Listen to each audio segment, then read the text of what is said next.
प्रणाम। मैं आपकी चांदनी स्वागत करती हूँ आप सभी को अपने यूट्यूब चैनल चांदनी कौदी गीत में। सो फ्रेंड, आप लोग के बीच बहुत ही अच्छा, बहुत ही प्यारा मैं कजरी गीत लेके आई हूँ जो कि बहुत ही अच्छा है।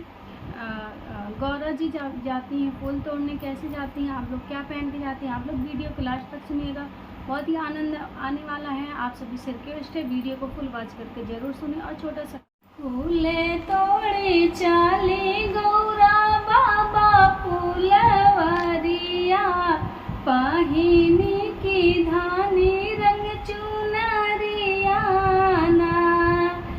फूले तोड़े चाली गौरा बाबा फूलवरिया, पाहिनी की धानी रंग चुनरिया ना। तोड़ी गौरा रानी भांगी आधा तुरवा, तोड़ी ली बेलवा के पतिया ना। तोड़ी ले गौरा रानी भांगी आधा तुरवा, तोड़ी ली बेलवा के पतिया ना।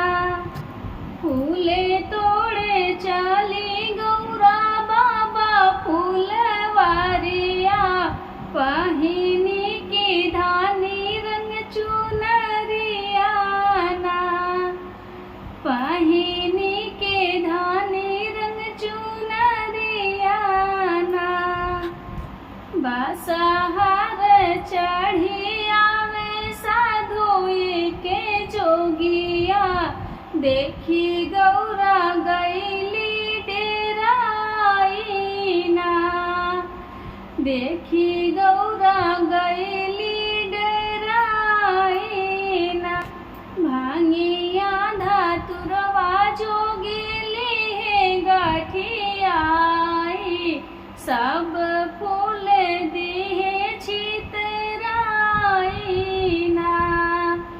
भांगी आधा तुरे जोगिली है गठियाई, सब फूल दिए छितराई ना। रोवते रोवते गौरा घर जबे आई, आंगना में गिरे मुरझाई ना। रोवते रोवते गौरा घर जबे आवे, आंगना में गिरे मुरझाई ना। दौड़ी दौड़ी मैना मैया आंगना में आवे, गौरा जी के लिए उठाई ना। दौड़ी दौड़ी मैना मैया आंगना में आवे,